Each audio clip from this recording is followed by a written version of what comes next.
Kim, and I'm going to be your main trainer for today's workshop, which is called Healing from Toxic Whiteness. Welcome back to Healing from Toxic Whiteness, your course for unlearning your skin colour. In our last two videos, we learned about who is running this course and what it involves, and took a quick look at gaslighting and the relationship between patriarchy and white supremacy. If you missed them, you might want to check them out first. In this video, though, we get to one of my favourite topics, intergenerational trauma. And we know we've been learning more, and the studies have been had on intergenerational trauma, about how genetically trauma is passed down through the generations. Personally for me, I'm Korean American in my family. My grandmother grew up during the Japanese occupation when they colonized us. And so it's interesting that, we didn't really talk about that so much. And yet when we do talk about it, or I do think about it or read about it, I can feel the feelings come forward, right? That wasn't my personal reality, but I do believe that trauma was passed down to me genetically. So Sandra is describing intergenerational trauma in a way that you hear often in social justice circles. The way she describes it is basically identical to empathy.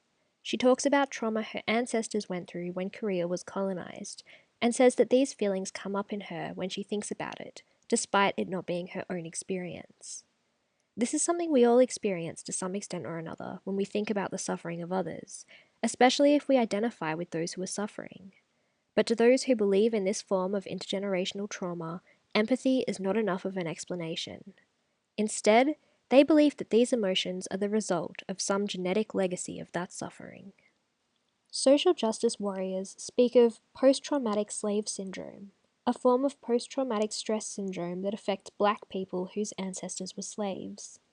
This article describes it as a curse passing through the DNA of Black people. Others speak of inherited family trauma that can stem from anything from mass starvation and genocide through to rape and poverty lurking in our ancestry. In social justice land, of course, this is exclusive to non-whites, be they Asian, African, Indigenous, or something else. It is used to explain why it is impossible for these groups to move beyond what happened in the past.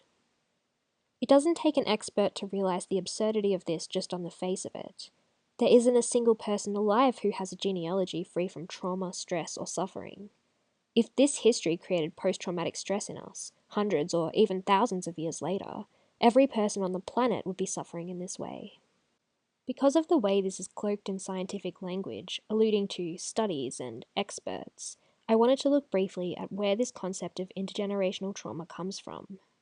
Initially, concerns over intergenerational trauma came from discussions over the way physical trauma, such as starvation, affected the actual physical DNA passed from parent to child.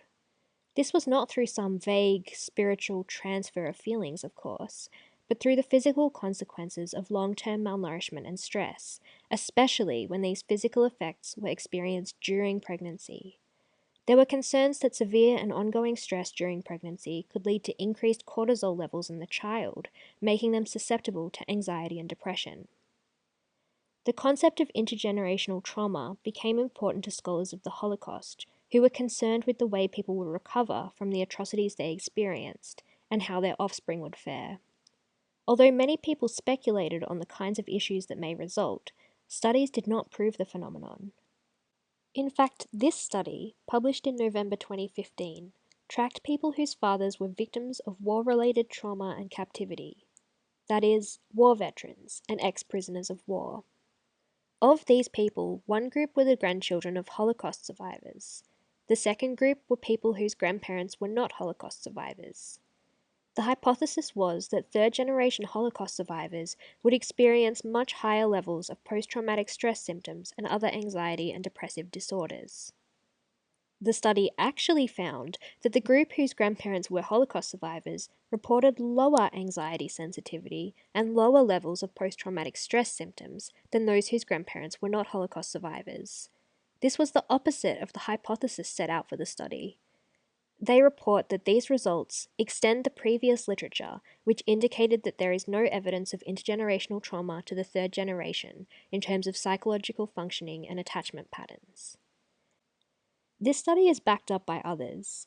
When no evidence was found that children of Holocaust survivors experienced secondary trauma, experts hypothesized that this trauma might somehow skip a generation and appear in the third generation, the grandchildren of Holocaust survivors. When they studied this third generation, however, no ongoing trauma or psychological issues were found, and scholars determined a remarkable resilience of traumatized survivors in their parental roles, even when they personally may be traumatized profoundly. These studies haven't done away with the concept of intergenerational trauma completely, but they are now talked about almost exclusively in liberal arts disciplines like African diaspora studies, anthropology, and indigenous studies, and only ever in reference to SJW protected groups. The so-called studies backing up this phenomena utilize alternative and diverse methodology, meaning they've been proven false by science, so are relying on experience instead. In much of this work, the evidence of intergenerational trauma is just the fact that a negative culture has been seen among a group of people for many generations. Essentially, we're seeing a problem with crime, drugs, gangs, child abuse in this group of people. We can't find an excuse outside their own community. Let's dig back in history and find where we can blame white men for this. An Indigenous group might be a dreadful culture even left to its own devices, but in this model we can blame white man's interactions with their ancestors generations ago for these outcomes. Where Sandra takes this next, though, is even more sinister than that. There's how that actually has been passed down in wanting to resist acknowledging that that was happening, that was wrong, right? That was so harmful, right? And so I think this is something just to kind of get you thinking, right? Because if you find yourself having a lot of feelings about stuff and you're not quite sure about where is that all coming from, right? Why is it so hard to unpack how you have internal, implicit biases around racism, which, we've all been taught growing up, right? And yet, so if you find yourself having a lot of feeling that's getting in the way of you processing that, of you being able to move into action to end racism, even though you want to, right?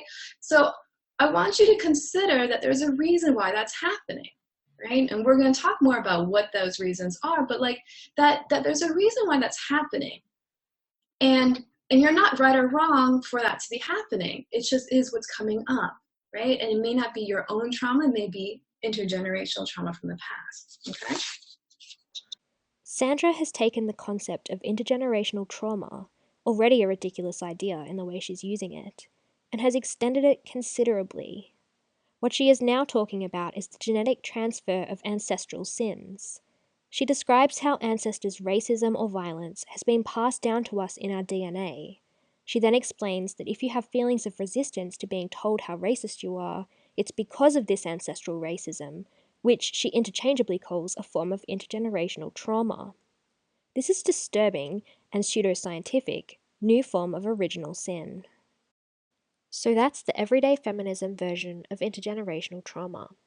If you're Black, Indigenous, or Asian, it gives you a get out of jail free card that absolves you of personal responsibility for family violence, substance abuse, gang involvement, bad parenting, crime, and other failures, as well as general emotional incontinence. It doesn't matter if you haven't got any clear excuse in your own life, just look to your ancestors.